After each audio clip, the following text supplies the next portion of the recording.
ilal jumlah. Ini semacam konklusi ya. Kesimpulan dari pembahasan ini, seorang mukmin yang shadiq, yang jujur, yang selalu beramal amalan soleh dan ikhlas. Nah, ini ikhlas di sini ini hatta al-mukhlisuna fi khatar.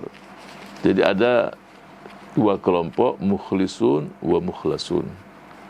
Yang dijamin aman adalah al-mukhlasun. Aman sudah itu. Kalau mukhlisun masih ada peluang dia untuk riya di situ. Dari mana kita punya dalil masalah ini? Kita dapatkan seperti dalam surat ke-15 ayat 40, surat Yusuf surat ke-12 ayat 24.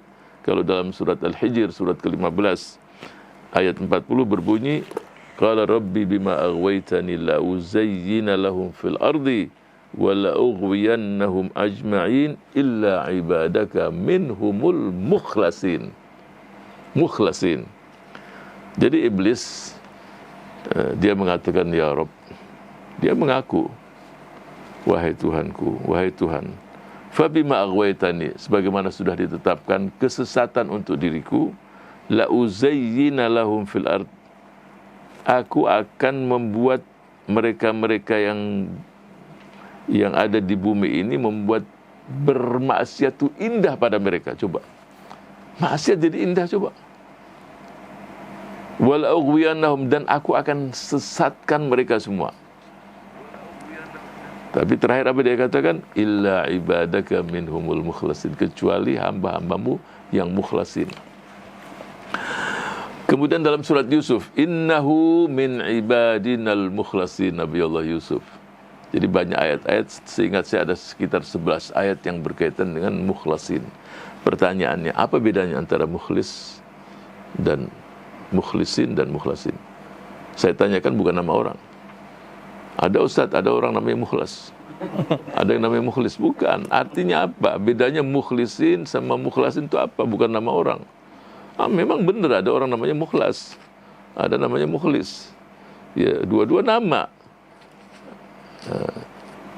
Jadi kalau al-mukhlisun tetap dalam kondisi fi khatar, artinya kemungkinan tidak ikhlas.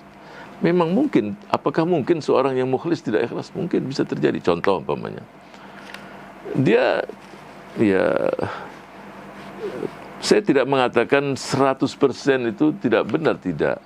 Tapi kemungkinan masuk angin itu ada. Contoh umpamanya, contoh ini sering saya ungkapkan juga. Di masjid dia katakan, tolong beritahu bantuan ini dari hamba Allah. Ya, diumumkan, bantuan dari hamba Allah sekian. Ya, mungkin dia niatnya bagus juga, tapi satu mesti tahu, hamba Allah itu dia juga. Akhirnya muncul pujian. Coba si fulan itu, sampai ke dia juga. Jelas-jelas dia yang bantu, tapi tetap hamba Allah. Lama-lama kan nggak terasa muncullah pujian. Ya. Jadi artinya peluang untuk tidak ikhlasnya itu bisa terganggu. Tapi kalau mukhlasun, kenapa iblis di sini angkat tangan? Karena dua hal. Yang pertama, orang ini memang udah karakternya begitu. Jadi karakter ikhlas itu sudah menyatu dengan dirinya. Dia nggak ada urusan orang ini, udah begitu aja dia modelnya. Kerjanya, di rumahnya, apa nggak ada. Memang berbuat tanpa pamrih, nggak menunggu orang terima kasih, udah karakternya. Dan yang paling kuat adalah Allah menjaga orang ini. Nah, itu yang paling hebat. Jadi orang ini terjaga, di backup penuh, dijaga oleh Allah penuh. Semua amal itu ikhlas. Nah, itu setan, iblis angkat tangan. Allahumma ja'alna min ibadikal mukhlasin. Nah, itu sesuatu karunia Allah yang luar biasa. Jadi kalau ada seseorang yang merasa perilakunya itu tidak pernah dia nunggu orang terima kasih, ya itu jaga terus sudah. Jaga, pertahankan, dan upayakan kalau mau berbuat sesuatu. Ada orang berbuat sesuatu nunggu, kok nggak terima kasih. Atas kurang-kurangnya, kok nggak ada berita apa-apa.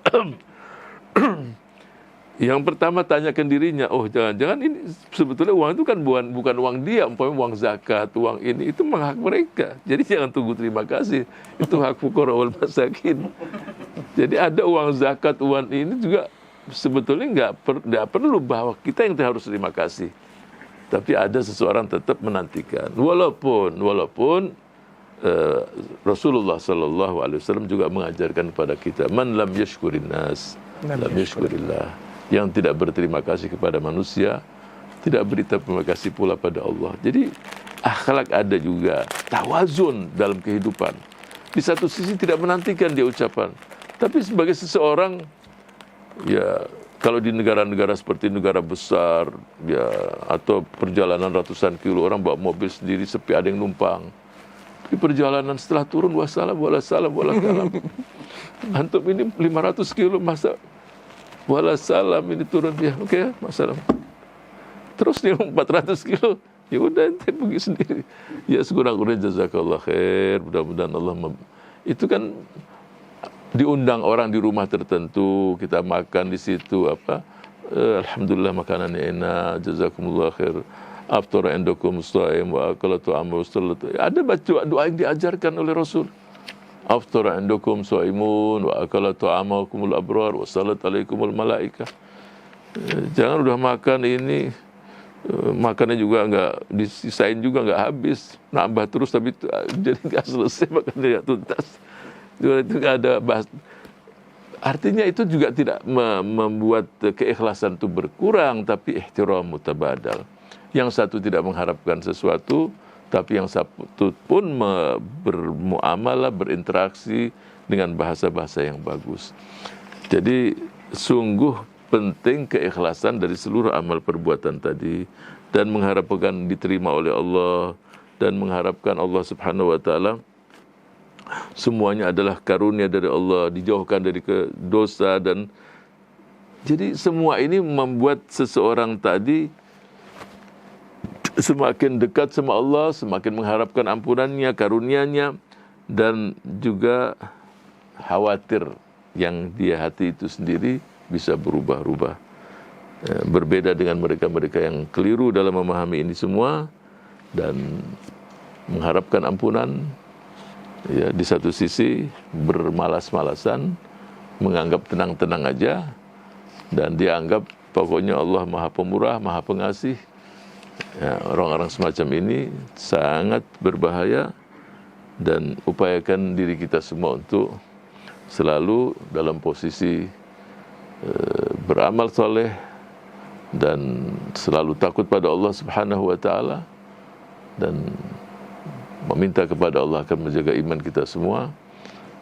Dan kalau kita lihat dia perilaku semacam inilah yang kita atau membuat kita insya-Allah semakin dekat dan semakin takut pada Allah. Saya tutup dengan satu hadis Rasulullah sallallahu alaihi wasallam. Ya, kalau suri teladan kita adalah baginda Rasul sallallahu alaihi wasallam, kita dapatkan ketika Sayyidatuna Aisyah radhiyallahu anha dalam sebuah hadis yang diriwayatkan oleh Ibn Hibban, Shahahul Albani, tatahara Rasulullah sallallahu alaihi wasallam. Dia di malam hari bangun, kemudian beliau salat, kemudian beliau menangis dalam salatnya sampai jenggotnya pun basah, dadanya pun basah, sampai tangisan tadi sampai ke lantai juga. Tentu bisa bayangkan, artinya manusia yang semacam ini yang menjadi suri teladan kita. Bilal datang radhiyallahu anhu meminta izin untuk azan. Kemudian melihat baginda Rasulullah sallallahu alaihi wasallam dalam kondisi yang menangis. Kemudian Bilal mengatakan, bukankah juga, dan juga dalam hadis Aisyah juga semacam itu, lima tabki wa qad ghafarallahu laka ma taqaddama wa ma ta'akhkhara afala akunu abdan syakura. Apakah aku tidak ingin menjadi seorang hamba yang bersyukur? Kita dapatkan juga pada generasi solehin, salafus saleh, ada seseorang ketika dia salat agak dimajukan kepalanya. Ya, khawatir apa? Khawatir pakainya basah semua, jadi netesnya ke lantai sudah. Ya, dan kita dapatkan juga sebagian itu sampai di mata di kiri kanan ini sudah warnanya berubah karena tangisan. Jadi kelihatan dua garis yang hitam di sini karena begitu banyak tangisan air matanya. Ya, dan kita tahu dalam sebuah hadis yang kita sebutkan, kita sudah bacakan, sab'atun yudhilluhumullahu fi dhillihi yauma la dhilla illa dhilluh, seseorang yang menangis, dzakarallaha khalian fafadat aina. Jadi mengingat Allah khalian, tidak ada yang tahu kecuali Dia dan Allah Subhanahu wa taala, kemudian menangis. Air mata yang semacam inilah air mata yang benar-benar dari hati yang benar. Kalau di luar itu ada 10 air mata, yang satu ini yang paling aman. Yang lain ada nangisnya karena nangis, semuanya nangis, ikut nangis.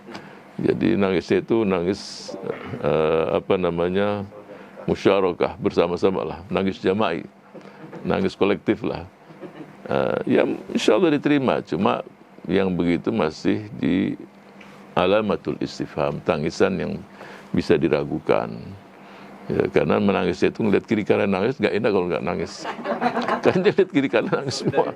Kalau nggak nangis nanti apa kata dunia ini, kok semuanya gini, dianggap dia nggak sholat atau apa. Nah itu. Tapi yang nangis yang sangat mujarab, yang benar-benar kalau Allah tadi sendirian, nggak ada yang tahu. Ya jarang lah orang nangis nggak ada yang tahu, bukan karena Allah, karena Allah. Ya mudah-mudahan kita tergolong mereka-mereka tersebut. Amin ya mujibus sa'ilin. Sallallahu alaihi wa sallam Muhammad wa ala alihi wa sahbihi ajmain.